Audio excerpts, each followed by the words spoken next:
sudah tegas menyatakan dalam putusan bahwa terdakwa telah terbukti secara sah meyakinkan melakukan perbuatan tindak pidana pemerasan. Itu produk hukum loh. Itu produk hukum. Statement daripada media ketika pun gitu. Produk hukum itu Majelis. Mr. G.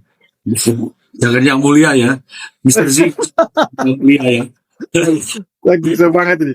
Kemudian yang kedua Mr. G, kan 36 benar disampaikan oleh Bu Nona tadi, 369 isinya sama dengan 27B ayat 2. Ya. Oke. Sama-sama itu adalah unsur pemerasan, sama judulnya, pemerasan dan pengancaman sama. Cuman beda media Mr. G. Ya. Kalau 27B medianya elektronik, kalau 369 konvensional.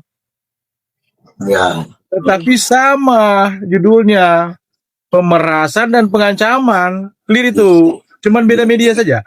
Makanya majelis hakim seharusnya nggak boleh. Mereka itu udah pakar.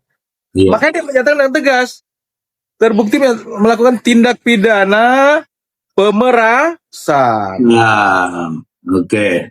Coba Master Diki satu lagi, kalau kita mau berdebat dengan orang sebelah lagi, udah rugi kita. Mereka udah pasang tembok masalahnya. Susah kita berdebat tembok, kita cari pintu aja. Cari pintu untuk keluar. Ya. Telinganya sudah disemen ya? Betul. Iya. Oke. Oke, saya mau bertanya sama Bu Fitri nih.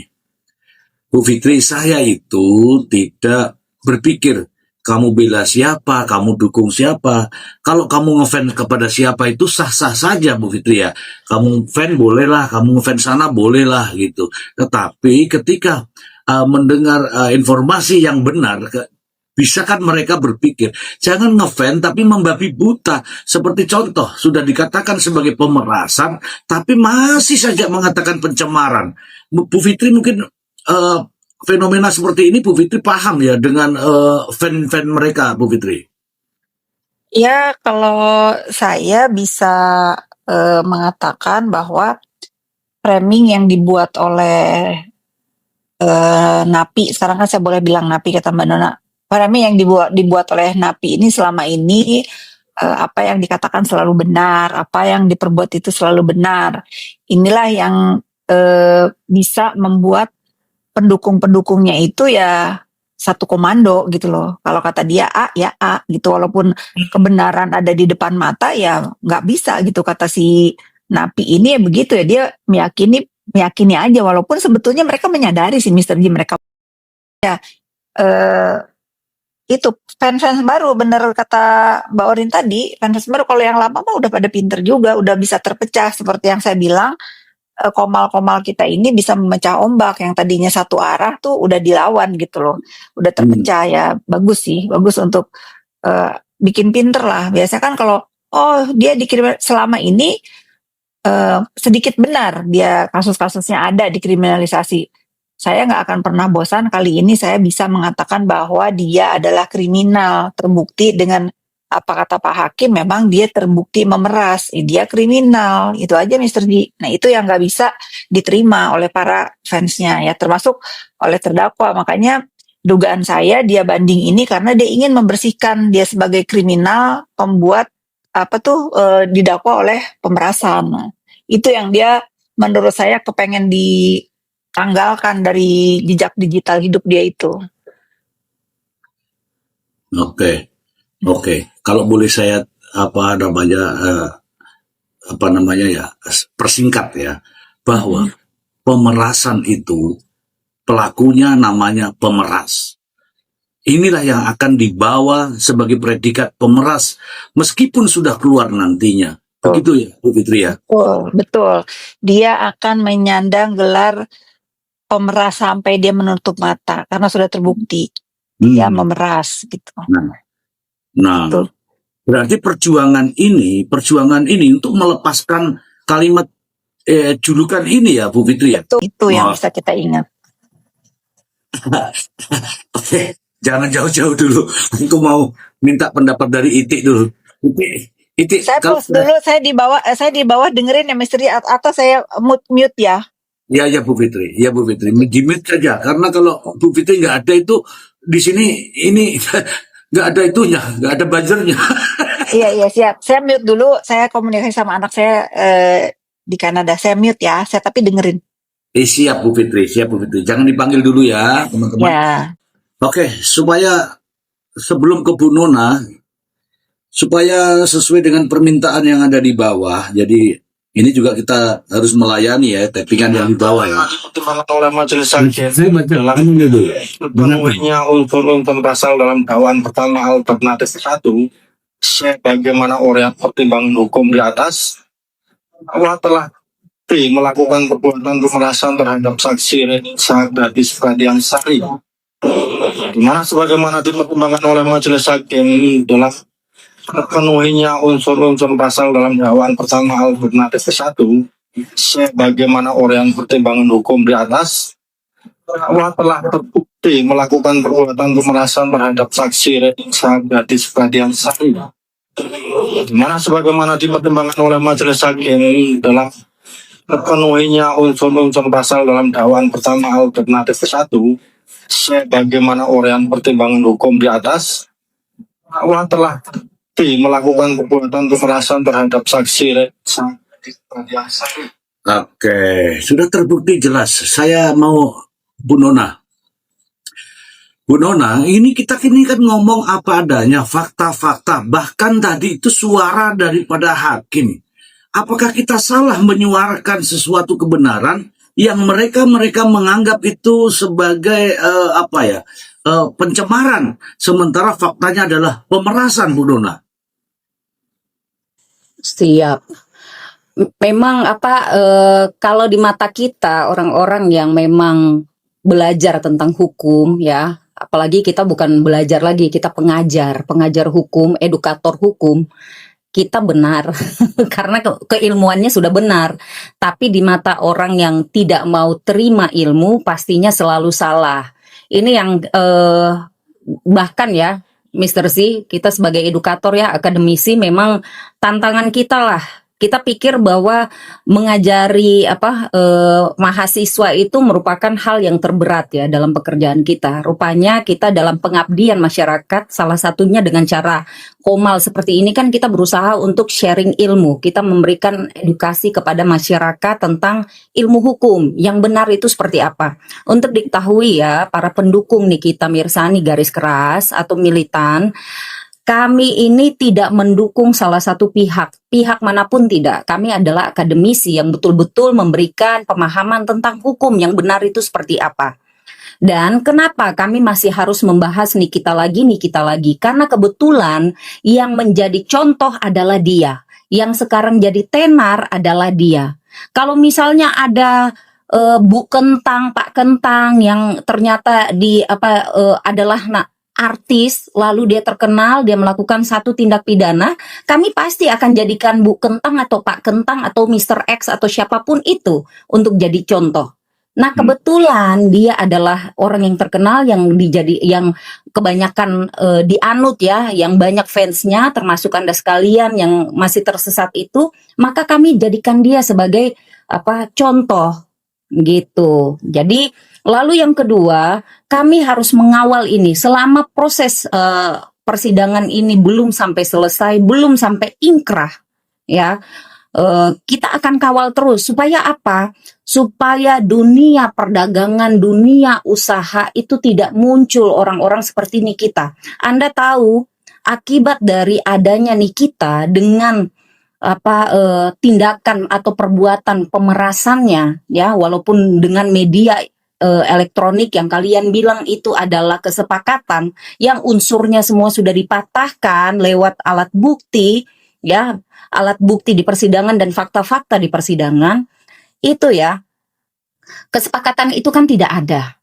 Lalu kalau misalnya Nikita ini tidak kita hilangkan ya, kita tidak buat dia sampai atau kita tidak kawal dia sampai dia betul-betul terhukum yang benar-benar, maka akan muncul orang-orang seperti ini. Dunia usaha dan perdagangan akan kacau. Bayangkan banyak sekali PHK yang terjadi akibat dia. Jangan melihat yang luarnya saja bahwa dia dengan keluarganya terpisah, dia dan anak-anak, itu resiko yang dibuat sendiri. Tapi Anda coba ingat, karena dia banyak sekali usaha yang terpaksa mereka harus gulung tikar. Ada beberapa orang yang PHK, bukan hanya beberapa, ratusan. Yang mulai dari siapa itu? Mulai dari dia ngangkat peras yang pertama, Richard Lee, lalu yang kedua si Melvina ya. Habis itu siapa lagi? Dr. Reza Gladys. Habis itu si siapa lagi? Banyak kan? Ada beberapa nama loh. Dan itu jangan dilihat bahwa itu kan orang-orang kaya. Mereka kaya karena mereka menghidupi banyak orang di belakangnya, dan mereka juga mereka juga ajukan kredit loh ke negara. Maka itu mereka dilindungi negara juga. Mereka juga diawasi negara, dan negara yang punya tugas untuk pengawasan terhadap produk-produk pabrik, lalu maklon-maklonnya mereka. Bagaimana cara penjualannya, apakah sudah memenuhi standar atau tidak, itu bukan urusannya sini kita. Nih kita itu manusia yang sedang mengganggu usahanya orang.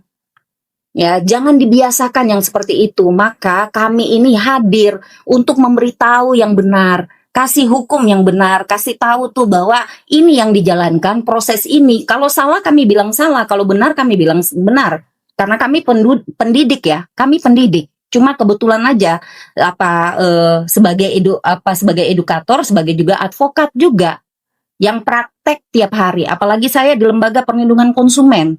Jadi saya melihat ini benar-benar ini nih kita harus ya, kalau bisa dibasmi. Sayangnya kan ada undang-undang HAM toh. Nah Ya. itu. Ya, demikian Mr. Z. Baik. Ini ada Bang Leon. Selamat malam Bang Leon. Selamat malam Mr. Z, Bang Maxi, Bu Nona, Kaurin Purkalia, dan yang lain. Ya, malam Bang Leon. Malam Bang Leon.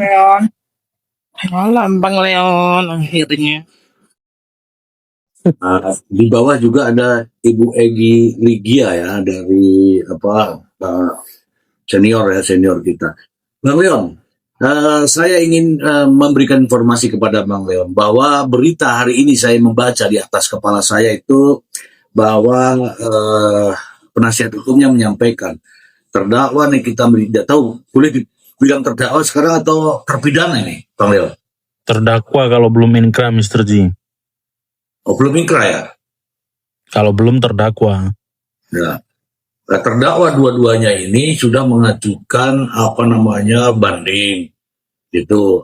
Kemudian saya juga mendengar bahwa jaksa penuntut umum JPU juga mengajukan banding. Nah, mekanisme banding ini seperti apa ketika kedua-duanya banding juga, Bang Leon? Silakan. Ya, konsekuensinya nanti permohonan bandingnya dua-duanya harus diperiksa. Masing-masing membuat memori banding dan masing-masing juga membuat kontra memori banding Mr. Z. Tetapi nanti pada pelaksananya register perkaranya tetap jadi satu. Ya. Begitu Mr. Z. Ya, ada itu kan jawaban pendeknya, ada jawaban panjangnya supaya ini bisa merekam, Bang Leon. Jadi sebenarnya gini, di dalam semacam SOP-nya kejaksaan lah yang diterbitkan oleh Jampidum almarhum Pak Fadil Jumhana itu, nanti coba nanti teman-teman lihat pada bagian upaya hukum itu sudah disebutkan kalau terdakwa mengajukan banding maka konsekuensi hukumnya penuntut umum itu juga harus mengajukan upaya hukum banding gitu. Tetapi kalau terdakwanya tidak mengajukan upaya hukum banding, ada pilihan juga bagi penuntut umum untuk tidak mengajukan upaya hukum banding, meskipun tuntutannya putusannya di bawah setengah dari tuntutan penuntut umum. Gitu. Jadi tidak selalu mengajukan upaya hukum itu sebagai suatu kewajiban atau suatu keharusan gitu. Nah dalam konteks ini ternyata kan Nikita Mirzani itu mengajukan upaya hukum banding. Nah sudah pasti sesuai dengan peraturan internal di kejaksaan itu konsekuensi hukumnya jaksa harus mengajukan upaya hukum banding juga. Nah kemudian terkait dengan perkaranya Ismail Marzuki ini kan justru sebaliknya, jaksanya dulu yang menyatakan banding baru kemudian dia menyatakan banding. Jaksanya menyatakan banding hari Senin, Ismailnya menyatakan banding pada hari Selasa gitu loh, di detik-detik terakhir. Nah apa konsekuensi hukumnya ketika terdakwa maupun penuntut umum mengajukan upaya hukum, ya konsekuensi hukumnya majelis hakim pada tingkat banding nanti akan memeriksa dua-duanya, mempertimbangkan argumentasi-argumentasi yang disampaikan oleh penuntut umum maupun terdakwa gitu dalam memori banding maupun kontra memori bandingnya, seperti itu. Nah, apakah nanti kemudian ini akan membuka peluang TPPU-nya dibuka kembali? Ya, jawabannya iya. Dengan pemeriksaan pengajuan upaya hukum banding ini, maka kembali ke status quo lagi. Kita mesti menunggu apakah nanti putusannya itu tetap terbukti bersalah, atau apakah putusannya itu nanti tidak terbukti bersalah, atau seperti apa, gitu loh. Jadi segala kemungkinan itu akan terbuka kembali. Apakah TPPU-nya juga nanti terbukti, bisa jadi juga, gitu loh. Jadi memang pada akhirnya ini menimbulkan kondisi seperti sebelum dijatuhkannya putusan pada tingkat pertama. Jadi biasanya Mr. G ada tren, mungkin Bang Maksi sama Bu Nona juga memperhatikan. Ada tren dalam penegakan hukum di Indonesia itu, upaya hukum banding dan kasasi itu tidak ditempuh Mr. G. Jadi langsung menunggu upaya hukum banding, upaya hukum PK. Tujuannya apa? Kalau banding dan kasasi itu kan bisa menambah hukuman. Sedangkan kalau PK itu sifatnya hanya bisa mengurangi, menambah nggak bisa. Itu Mr. G. Gitu ya. Itu udah panjang kan Mr. G? Nah, ini ada pertanyaan lagi untuk memperpanjang masalah kita ini. Gimana? Ada seorang pengacara senior itu dari kampung saya, dari Batak, itu dia mengatakan begini. Sebaiknya nih kita media ini tidak perlu banding, itu resikonya besar. Sebab apa? Bisa saja nanti hukumannya naik. Ini kan hakim kan sudah baik sekali, sangat bijak bahwa TPPU sudah tidak dibuktikan, tidak mau untuk dibuktikan. Seharusnya nih kita media ini tidak banding. Itu kata teman saya ya, sekampung saya dari Batak begitu. Bang Hotman, Hotman siapa namanya sih? Hotman Paris. Wah, Bang Hotman Paris begitu. Bang Leon, mungkin Bang Leon bisa sedikit menanggapi pendapat dari Bang Hotman Paris sekampung saya, silakan. Jadi sebenarnya yang disampaikan rekan kita Hotman Paris itu sebenarnya pandangannya beliau itu sama kayak kita. Beliau pasti berpandangan bahwa ya sebenarnya perbuatan dakwaan pertamanya Nikita Mirzani ini, dakwaan pemerasan ini terbukti. Jadi sebenarnya dia tidak perlu mengajukan upaya hukum banding. Orang dia ibaratnya kan sebenarnya kalau kita ngomongin dari segi perbuatan yang terbukti, dia ini sebenarnya posisinya lebih bagus ketimbang penuntut umum karena dakwaannya cuma satu yang terbukti.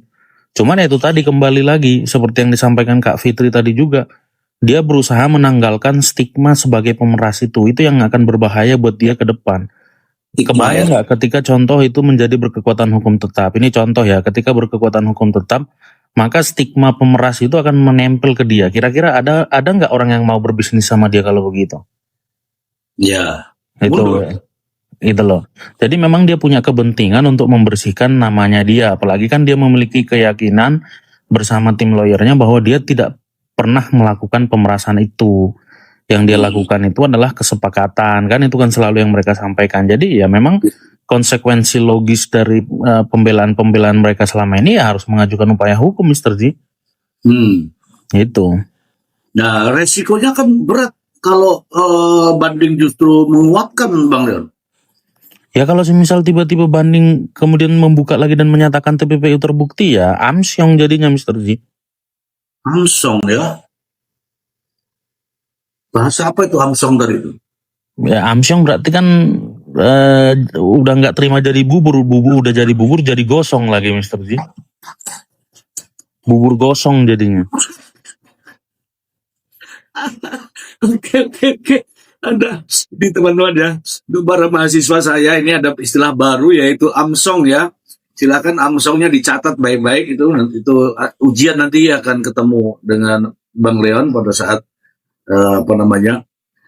menilai itu nanti ada amsyong gitu. Oke, sudah agak panjang, terima kasih Bang Leon. Siap, Mr. G. Iya. Nah ini saya kedatangan tamu di sini ada entahlah siapa ini, baju merah dia ini. Ada kalau begitu langsung aja bicara nih, kasih kesempatan, jangan sampai saya disomasi. Silakan yang baju merah. Itu warna pink, Mr. C. Iya, oh warna pink nggak? Ya. Itu. Silakan Dr. Janet. Selamat malam Dr. Janet. Ya, malam-malam juga Kak Nona, Bang Leon, Bang Maksi, Kak Lia, Orintur, Kak Christine, Kak Cimi. Malam, Bu. Iya, sorry saya beberapa hari nggak naik komal karena banyak kesibukan. Jadi baru tadi dengar dari teman-teman jaksa banding begitu. Jadi ya saya lega sih kalau jaksa banding ya, karena itu tadi ini kan keputusan dari jaksa agung ya, Bang Leon ya, yang disampaikan itu ya. Jadi artinya kan kalau TPPU-nya dinyatakan atau hukumannya kurang dari separuh lah, TPPU-nya nggak dinyatakan nggak terbukti lah, tentunya marwah kejaksaan agung ini akan sangat tercederai begitu. Jadi jaksa harus banding dan itu melegakan sih buat saya begitu. Dan demikian juga kalau Nikita Mirzani banding, ya itu lebih bagus lagi. Itu lebih bagus lagi. Jadi ada peluang juga dia makin terpidana lebih berat lagi.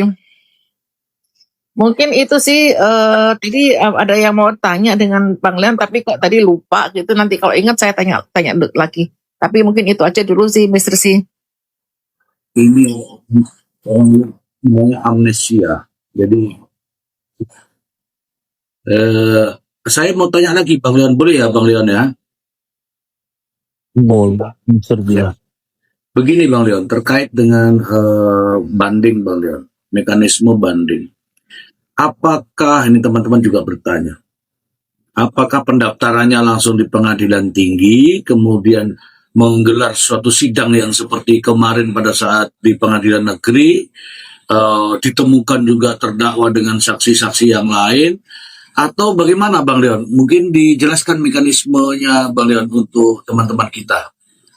Oke, jadi pernyataan banding itu kan memang diajukan ke pengadilan tinggi, tetapi bukan langsung ke pengadilan tingginya, tetapi melalui kepanitraan Pengadilan Negeri Jakarta Selatan. Jadi Mr. Ji, pernyataan bandingnya itu disampaikannya ke Pengadilan Negeri Jakarta Selatan. Nanti Pengadilan Negeri Jakarta Selatan lah yang akan mengirimkan berkasnya ke Pengadilan Tinggi DKI Jakarta. Itu yang pertama. Kemudian yang kedua, apakah pemeriksaan pada tingkat banding itu sama dengan pemeriksaan di tingkat pertama? Jawabannya tidak. Karena dalam pemeriksaan di tingkat banding itu yang diperiksa itu adalah memori banding, jika ada memori banding, kemudian putusan tingkat pertamanya apakah sudah sesuai atau belum.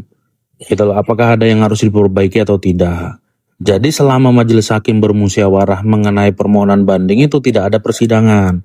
Untuk kasus-kasus yang viral menyita perhatian publik, biasanya putusannya yang dibacakan secara terbuka untuk umum, biasanya disiarkan dia Mr. Ji untuk persidangan pembacaan putusannya seperti itu. Kemudian yang selanjutnya adalah dalam perkara banding itu jika ada permohonan contoh salah satu pihak mengajukan supaya ada saksi yang diperiksa kembali, pemeriksaan tambahan lah ibaratnya Mr. Ji. Itu sah-sah saja diajukan untuk pemeriksaan tambahan itu. Gitu Mr. Ji. Oh, berarti sidangnya hanya majelis hakim dari majelis hakim banding di pengadilan tinggi, tidak menyidangkan para pihak, begitu ya Bang Leon ya? Betul Mr. Ji. Oke, itu teman-teman ya. Terus bagaimana jika ada bukti-bukti baru Bang Leon? Novum lah katakanlah begitu, apakah dari terdakwa atau dari JPU, apakah juga bisa dihadirkan dalam sidang majelis banding Bang Leon? Jadi kalau dibilang novum, ya ini pertama jangan sampai salah memahami novum ya teman-teman. Novum itu biasanya digunakan istilahnya jika pemeriksaan perkaranya sudah berkekuatan hukum tetap. Novum itu kan salah satu alasan untuk mengajukan upaya hukum luar biasa, yakni peninjauan kembali. Nah, dalam konteks ini kalau saya sendiri itu sebenarnya tergantung trik dalam penanganan perkara ya Mr. Ji. Jika jika saya itu menemukan ada bukti yang substansial dalam pengertian novum sebagaimana dalam upaya hukum PK, ya sekarang pertanyaannya, kalau kita ajukan di tingkat banding kira-kira akan dipertimbangkan atau enggak? Dalam beberapa pengalaman saya sih, ketika kita mengajukan bukti surat sebagai lampiran dalam memori PK, sangat jarang dipertimbangkan, Mr. Ji. Jadi kalau semisal pun saya menemukan ada indikasi, ada bukti baru yang mempengaruhi perkaranya, sebaiknya tunggu aja sampai PK baru diajukan.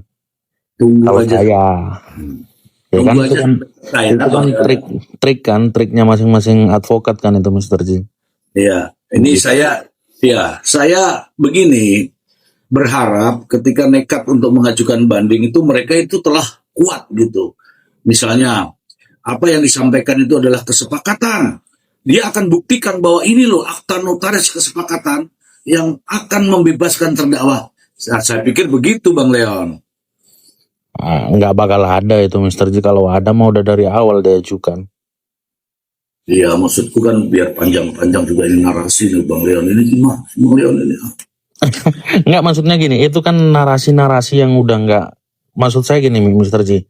Jika ada bukti real atau otentik terhadap argumentasi-argumentasi yang mereka ajukan itu, seharusnya pada tingkat pertama itu diajukan. Kalau dalam pandangan saya, Mr. Ji, dalil yang diajukan untuk membuktikan kesepakatan itu sangat bias. Nggak ada bukti yang otentik, bukti yang kuat yang bisa mendukung argumentasi itu, gitu loh, Mr. Ji. Oke. Jadi kalau kita berbicara tentang dalil itu kan harus didukung dengan bukti kan, Mr. Ji. Nggak cukup hanya mendalilkan doang. Harus ada bukti yang memperkuat argumentasi itu. Jika tidak ada, ya nggak mungkin dipertimbangkan. Oke. Terus kalau tidak punya bukti, tidak punya dalil, kok nekat banding, Bang Leon? Karena itu tadi, Mr. Ji, mereka meyakini bahwa mereka tidak bersalah. Mereka meyakini bahwa dakwaan pertama itu pun seharusnya tidak terbukti. Karena tidak ada ancaman di situ. Semuanya dilakukan berdasarkan kesepakatan. Gitu, Mr. Ji. Oh, begitu. Nah, itu teman-teman ya, sudah dijelaskan sama Bang Leon ya, nggak harus saya ya.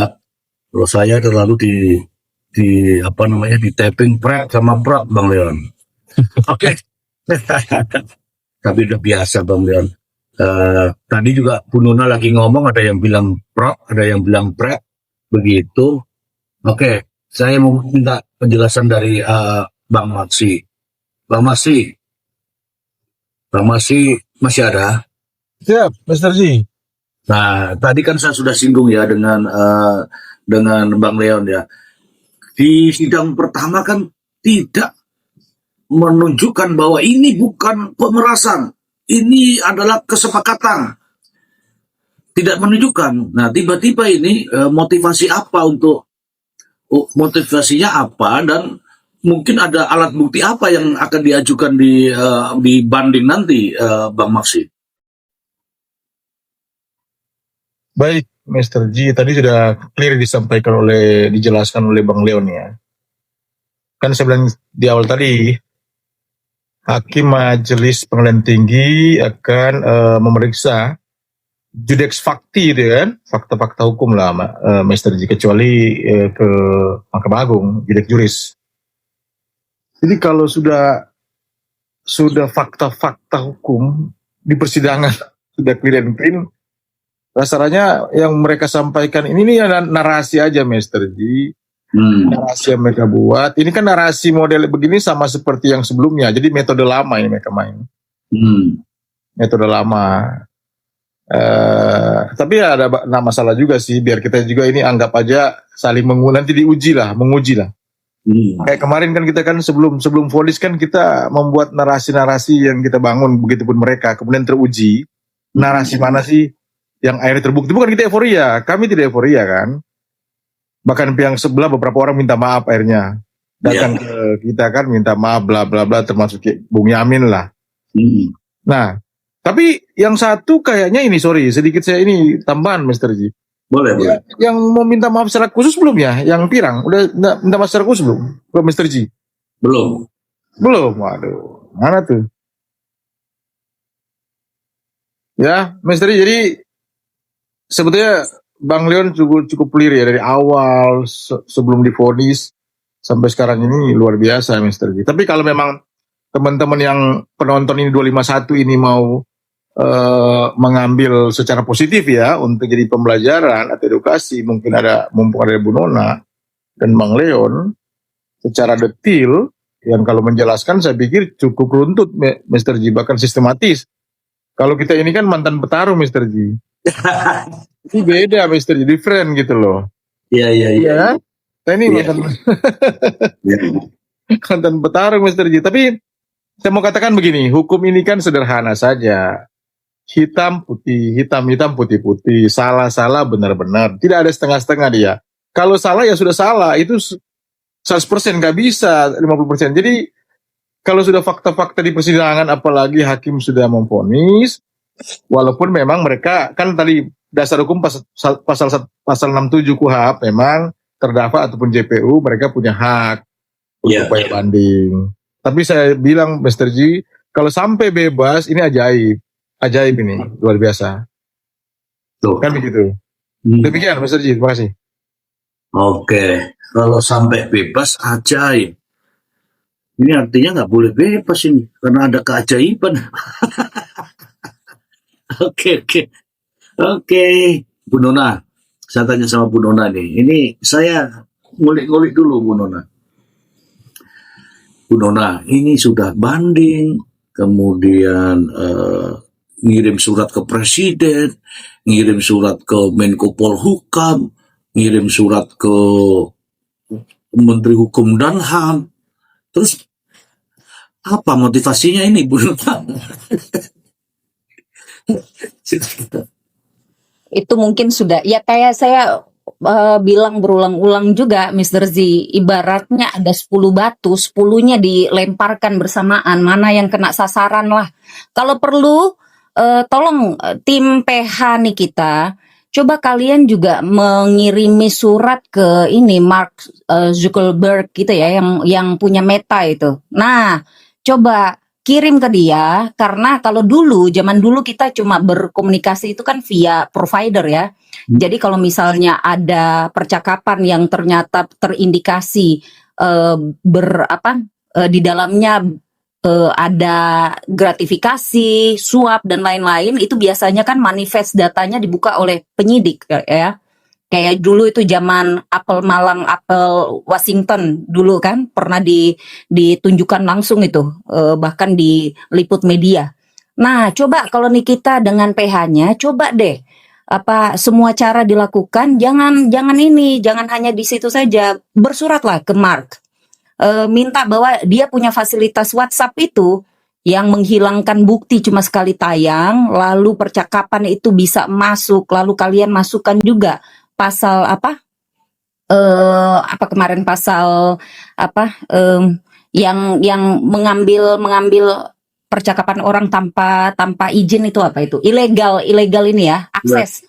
Padahal illegal akses itu kita taunya itu kalau misalnya kita sebagai para pihak lalu ada dalam kasus perbankan, lalu orang lain bisa memblokir salah satu pihak punya rekening, itu masuknya illegal akses. Contohnya di situ, ini illegal akses kok terhadap satu percakapan yang merupakan fasilitas dari aplikasi. Nah, kalau perlu itu bersurat ke sana lagi biar kelihatan tambah konyolnya kan.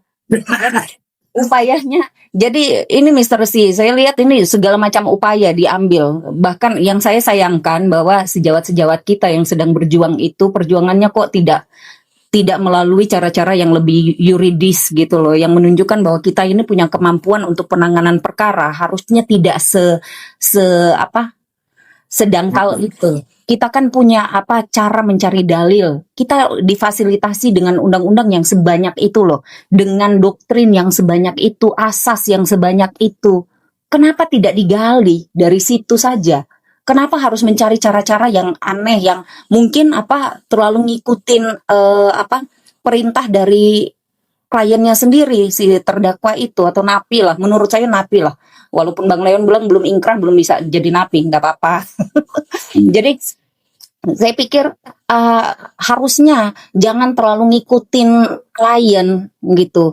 Ayo kasih ajar klien, kalau perlu edukasi lah klien, apalagi klien yang terlalu sok tahu, yang sok pintar, yang belajar by praktek, tapi prakteknya sebagai pesakitan, bukan sebagai orang yang sedang membantu orang lain dalam perkara hukum. Harusnya mereka sebagai kuasa hukum mereka atau penasehat hukum, harusnya mereka yang mengarahkan, bukan diarahkan.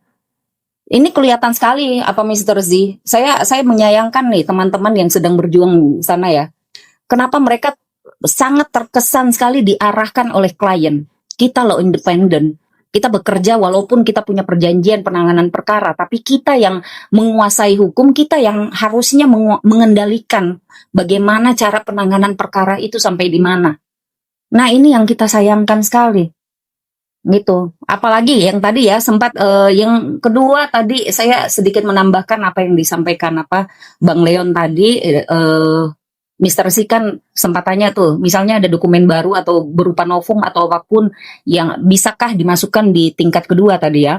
Nah, kalau dalam tingkat banding kita itu ada namanya proses insage atau insak ya, itu pemeriksaan berkas.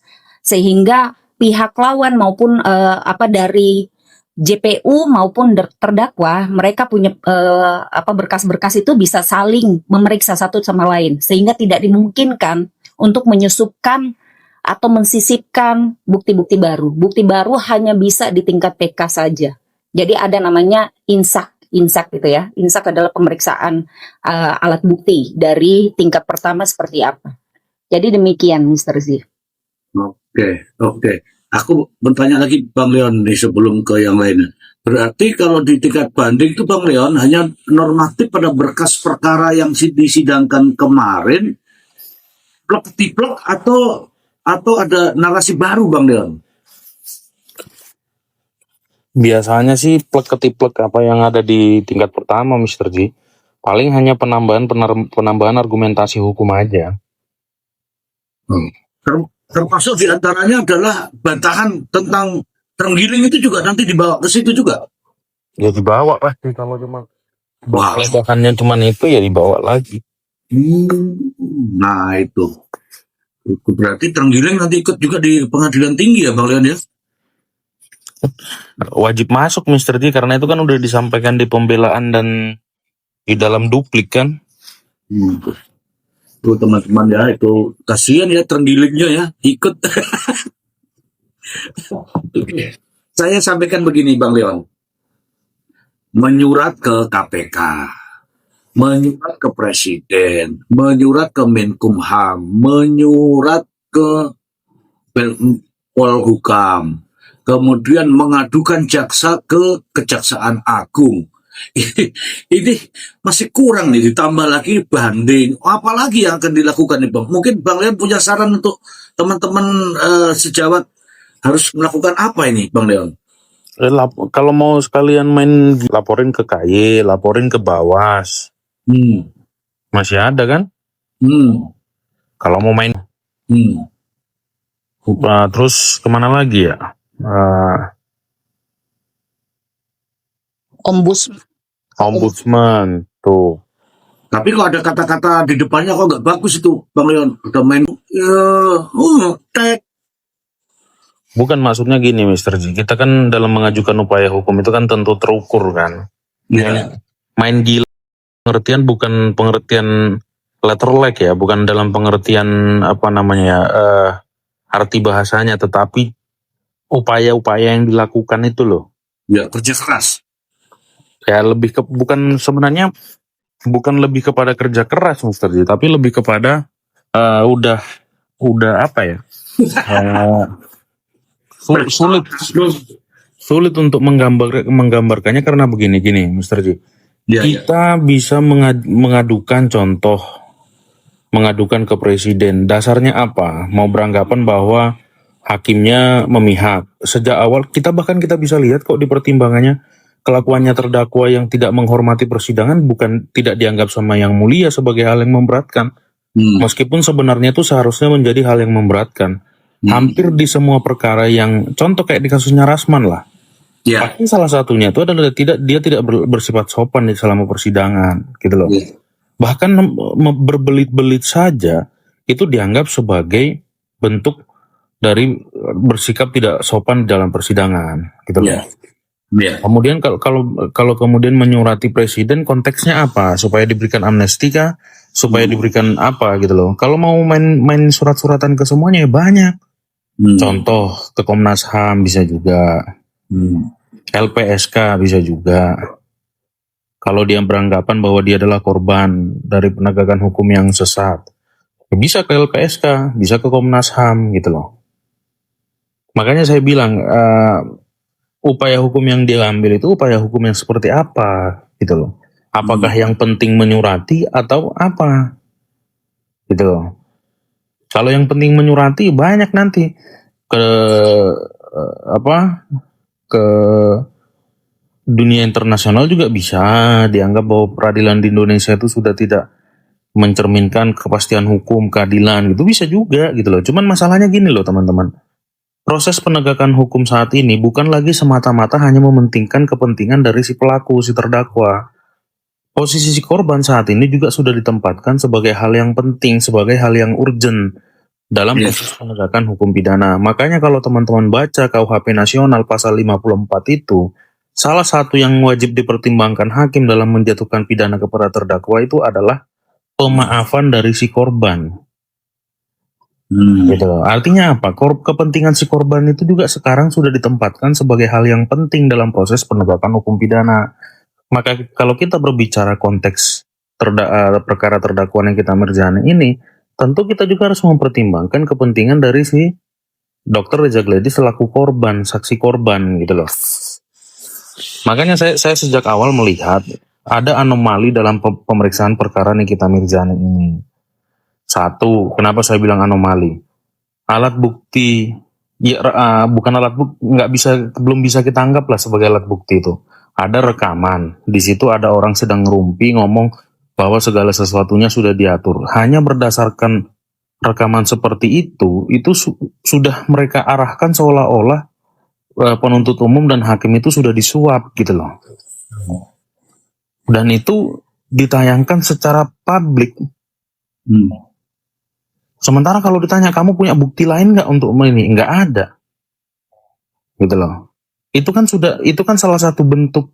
Kalau kita orang hukum itu salah satu bentuk contoh dari main gila itu tadi. Ya. Menuduh seseorang tanpa memiliki alat bukti yang betul-betul meyakini bahwa apa yang dia tuduhkan itu telah terjadi. Iya. Gitu loh. Makanya saya bilang Mr. ini perkara Nikita Mirzani ini malah jauh dari hukum jadi. Menurut saya ya, udah jauh dari proses penegakan hukum. Iya. Makanya kalau Mr. G dulu ingat saya pernah bilang ini hakimnya terlalu lembek. Harusnya terdakwa itu dikeluarkan aja dari ruang sidang. Orang-orang yang live TikTok, pemeriksaan saksi live TikTok, harusnya dikeluarkan itu dari ruang sidang. Karena apa? Dalam perkara-perkara korupsi tegas kok hakimnya nggak boleh. Perkara korupsi aja nggak boleh live Mr. G. Iya, udah tahu nih, ini hakimnya ini. Makanya saya pernah bilang ke Mr. J, ini hakimnya nggak tegas. Akhirnya apa? Persidangan itu kehilangan marwahnya. Ya, betul. Ada orang teriak-teriak di pengadilan udah dibikin kayak pasar. Oke, nanti saya tindak lanjuti pengadilan itu. Siap, Mr. J. Iya. Saya memang ada rencana untuk melaporkan hakim itu. Karena di depan mata saja itu melakukan penghinaan terhadap pengadilan dengan tidak menghargai pengadilan, tapi kok hakimnya tidak bertindak. Meskipun melanggar etik tetap kita akan laporkan. Ya, menunggu persetujuan dari teman-teman dulu. Saya masih berkomunikasi. Kita kemana sih gitu? Sabar dulu Bu Dr. Janet ya. Ini ada kawan saya dari Lampung, mungkin saya akan sapa dulu. Selamat malam, Bang Victor. Malam, Bang. Nah, boleh nih aku minta pendapat dari Bang Victor nih. Kaitannya apa? Dulu, sabar. ini sebagai seorang praktisi hukum lah ya, JPU mengajukan 8 yang memberatkan. Ya, yang salah satunya adalah yang nampak di depan mata hakim, yaitu kalimat tidak menghargai persidangan. Tetapi ternyata Bang Hector, 8 pertimbangan itu yang tidak menghargai persidangan tidak masuk dalam pertimbangan hakim. Bagaimana menurut Bang Hector? Di pertimbangan hakim alasan beratnya apa aja? Di pertimbangan hakim, 1, tidak mengakui perbuatannya. 2, terdakwa sudah pernah dihukum. Kalimat tidak menghargai persidangan tidak dijadikan pertimbangan. Silakan Bang Hector. Ya sebenarnya kalau di konsep penuntut umum, hal-hal yang meringankan atau memberatkan itu adalah hal-hal yang ada pada diri terdakwa.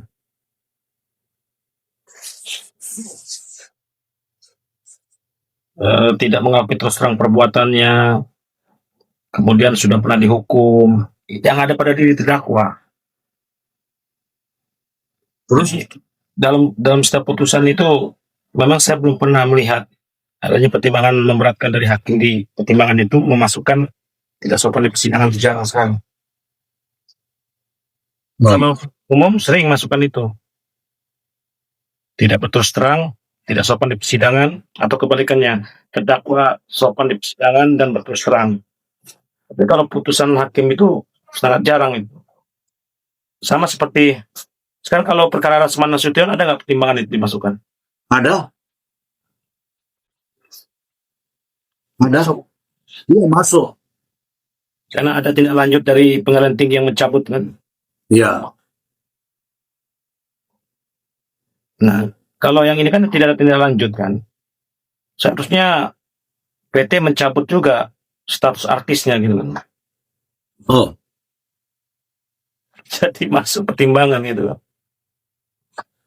begitu ya. Kalau itu nggak dimasukkan, menurut saya kalau itu nggak dimasukkan dalam pertimbangan hakim, jangan pula kita kesimpulkan bahwa dia dianggap sopan di persidangan gitu loh. Ya, menurut saya pribadi ya sah-sah aja hakim tidak masukkan itu tuh. Sah-sah saja gitu ya menurut Bang Hector ya. Kalau yang saya komentari kemarin itu, yang saya kritisi dari hakim itu, jaksa itu kan mendakwa dia dengan dakwaan kombinasi. Yang akhirnya ada kata dan di situ. Di situ berarti jaksa yakin bahwa ada Terkait. lebih dari satu pasal yang terbukti. Nah, anehnya majelis hakim hanya membuktikan satu pasal dakwaan.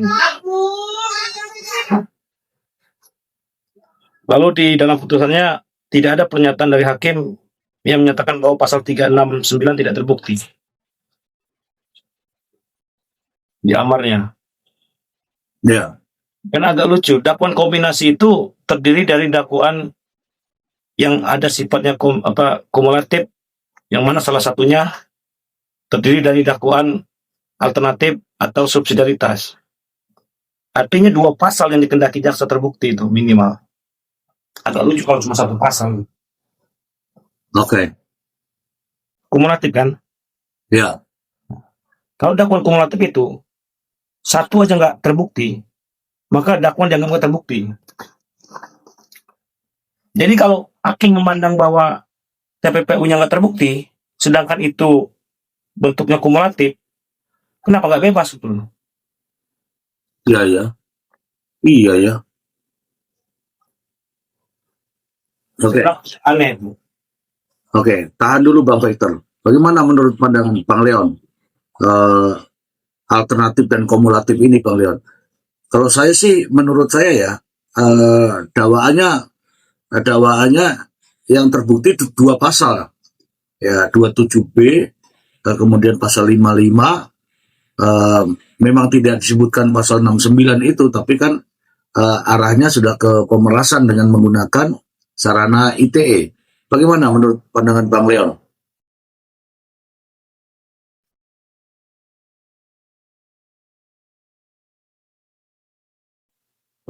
Pertama yang soal bersikap sopan itu sebenarnya di dalam undang-undang kekuasaan kehakiman itu nanti coba dicek kalau nggak salah di ketentuan pasal 8 ayat 2, kelakuan apakah dia bersifat baik, bersikap sopan di persidangan itu termasuk yang harus dipertimbangkan oleh majelis. Nah, ketika dia bersikap tidak sopan itu menjadi hal yang memberatkan karena di dalam Perma 6 tahun 2020 itu kan ada kewajiban untuk menunjukkan sikap hormat di persidangan kepada setiap orang. Betul, di Perma. Itu terkait dengan sikap sopan itu. Kemudian yang kedua berkaitan dengan dakwaan gabungan, memang seringkali orang memahami kalau salah satu dakwaan dalam konkursus itu tidak terbukti otomatis harus bebas. Itu pemahaman yang keliru sebenarnya. Karena apa? Dakwaan gabungan itu atau dakwaan kumulatif itu kan sebenarnya perpanjangan tangan dari konkursus. Konkursus itu kan ada konkursus idealis dan ada konkursus realis. Nah, di dalam perkaranya Nikita Mirzani ini kan penuntut umum itu meyakini bahwa terdakwa ini melakukan perbuatan yang masuk kategori konkursus realis, yaitu tindak pidana pemerasan dan tindak pidana pencucian uang. Dan kedua tindak pidana itu dianggap masing-masing berdiri sendiri. Gitu, tetap memiliki berdiri sendiri. Maka ketika salah satunya tidak terbukti, maka konsekuensi hukumnya ya nggak masuk sebagai konkursus realis, dia sebagai tindak pidana yang berdiri sendiri.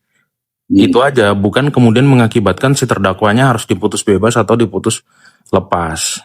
Itu sih yang saya pahami begitu, Mr. Ji. Karena kalau kita lihat juga pengertian putusan bebas atau putusan lepas di dalam KUHP itu kan putusan bebas itu jika dakwaan tidak terbukti. Sedangkan putusan lepas itu kan jika perbuatannya terbukti tetapi bukan merupakan perbuatan pidana tetapi perbuatan keperdataan atau perbuatan administrasi.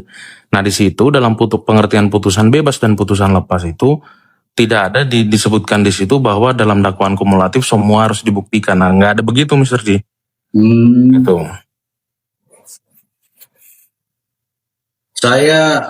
Saya juga melihat dari Perma 05 ya 2020 juga mengikat di situ terkait dengan pelaksanaan persidangan antara sikap perilaku di situ.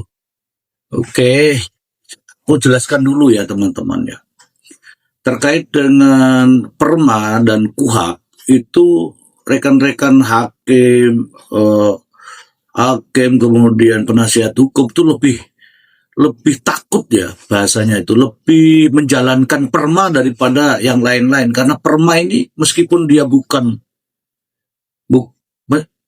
lebih rendah daripada undang-undang, tapi perintah ini Perma ini di sini tertulis dengan jelas sampai pada proses persidangan harus berjalan aman, termasuk perilaku pengunjung dan perilaku daripada terdakwa itu sendiri di Perma itu, teman-teman. Namun faktanya hakim tidak menjadikan itu sebagai pertimbangan dalam mengambil keputusan. Dan hanya membacakan dua saja yang dijadikan pertimbangan, yaitu terdakwa tidak mengakui perbuatannya dan terdakwa telah pernah dihukum. Itu yang saya lihat. Jadi saya pun juga bertanya-tanya mengapa bukan perbuatan tidak menghormati atau tidak menghargai persidangan yang dijadikan dasar, tidak masuk dalam dasar itu. Oke, begitu Bang Victor, mungkin ada narasi lain sebelum Bang Victor ini ganti, ada Bang Nasib. Nggak ada, Bang. Nggak ada. Oke. Mr. Ji mungkin bantu menambahkan ya. Boleh. Saya bisa pahami apa yang dimaksud dengan Bang Fighter tadi, bahwa ini kok ada sifat dari dakwaan adalah akumulatif, sehingga muncullah tuntutan vonis itu berdasarkan dakwaan alternatif, justru jatuhnya seperti itu. Jadi yang tadi ya Bang Leon bilang bahwa ini dakwaan setiap pasal di seolah-olah berdiri sendiri. Mungkin yang dimaksud oleh Bang Fighter tadi bukan beliau menginginkan bahwa kalau tidak terbukti secara penuh keseluruhan dakwaan maka harusnya bebas. Tidak seperti itu maksudnya. Saya pahami itu apa yang dimaksud Bang Fighter, bahwa hubungannya adalah predikat crime dengan secondary crime ya Bang Fighter ya, bahwa kalau predikat crime sudah terbukti, kalau dari ketiga dakwaan itu predikat harusnya berbarengan dengan secondary ya. Itu juga yang kami selama ini ya dengan Mr. Z, dengan Prof. Emran juga kami juga sudah melihat itu, bahwa loh kenapa hanya predikat crime saja 27B ayat 2, kenapa TPPU-nya tidak dilanjutkan, bahwa itu kan merupakan satu kesatuan tuh. Artinya sudah melakukan pengancaman pemerasan melalui media ITE, media elektronik, terus dapatkan hasil dari ancaman itu atau pemerasan itu berupa uang, lalu uangnya dikemanakan dengan cara membeli, bertransaksi dan menyamarkan segala macam transaksi gitu kan, itu kan sudah terpenuhi TPPU-nya. Kenapa hakim hanya menjatuhkan satu pasal? Kalau pasal 55 itu kan hanya menjelaskan tentang posisi dia kan dalam satu tindakan pidana. Jadi saya paham itu apa yang dimaksud Bang Fighter itu. Bukan artinya beliau menginginkan bahwa kalau tidak terbukti keseluruhan ya sudah dibebaskan saja. Kenapa harus? Tapi menurut beliau tentang bagaimana pembuktian terhadap predikat crime dan secondary crime. Begitu ya Bang Fighter ya? Kalau tidak salah ya. Kalau terkait TPPU-nya kan agak lucu juga. Uang itu kan disita dari developer toh. Lalu uang yang disita itu dikembalikan kepada korban. Jadi seolah-olah itu uang itu disita karena delik asalnya aja, bukan karena TPPU-nya uang itu disita gitu seolah-olah. Maksud nggak? Jadi uang itu disita karena meresnya aja. Bukan uang itu disita karena TPPU. Jadi kalau kita bayangkan bahwa uang itu dibelikan rumah, bukan kredit, rumahnya disita gitu. Jadi rumah itu disita karena adanya sangkaan pemerasan, bukan karena penelusuran dari TPPU-nya gitu. Iya. Itu yang janggal yang kita selalu bicarakan di sini. Sama juga seperti yang disampaikan Bu Nona, bahwa ini pemerasannya terbukti, tapi penggunaan uang itu kok tidak masuk ke TPU, ada apa gitu loh Bang Petri ya? Uangnya nggak masuk di TPPU, tapi uangnya dikembalikan ke korban. Iya. Silakan Bu Nona. Betul itu. Jadi sepakat. Kalau kami selama ini juga sudah berdiskusi, saya, Mr. Z, Bang Leon, Bang Maksi, terus sama Prof. Emran, kami sepakat itu. Kami lihat bahwa alat bukti dan fakta persidangan sudah mengarahkan itu. Bagaimana caranya si Mail bawa itu, ada yang sebagian cash, ada yang sebagian ditransfer. Itu kan sudah sudah memenuhi semua unsur-unsur TPPU gitu. Tetapi kenapa ujung-ujungnya yang dipakai hanya 27B ayat 2, tetapi TPPU-nya diabaikan atau tidak dipakai sama sekali, malah tidak terbukti gitu ya. Nah, jadi kita semoga saja deh ini upaya banding ini dari JPU maupun dari terdakwa sendiri ya bisa menghasilkan ini diangkat kembali itu pasal TPPU. Semoga majelis hakim di tingkat banding atau pengadilan tinggi semoga bisa menilai ini dengan cara yang lebih baik lah. Ya, itu lagi. Faktanya bahwa uang itu tidak diserahkan langsung ke pelaku. Si korban suruh transfer ke rekening developer. Itu udah menyamarkan. Betul. Ya, berarti itu pertimbangan hakim ya. Ya begitu. Ya. Sebenarnya itu sudah disampaikan sih sama Bang Hotman Paris itu, bahwa hakim itu sudah sangat bijak, tidak membuktikan adanya TPPU, itu sudah sangat bijak untuk 4 tahun ini, dan menyarankan terdakwa tidak banding, tapi terdakwa kan menempuh jalur banding. Tadi juga sudah dijelaskan bagaimana proses banding. Begitulah Bang Fighter ya. Jadi kita masih bertanya-tanya di situ, tetapi rupanya orang yang mendapatkan keputusan dari hakim itu masih belum puas dan menginginkan untuk bebas. Begitu Bang Fighter. Oke, saya kasih kesempatan untuk Dr. Janet. Silakan.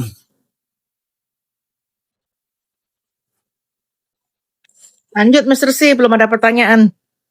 Loh, pertanyaannya yang tadi hilang belum ketemu. Belum. Lanjut aja, saya lagi dengerin penjelasan narasumber. Bang Leon, Bang Nona, Fighter sama ini Mr. C. Lanjut aja.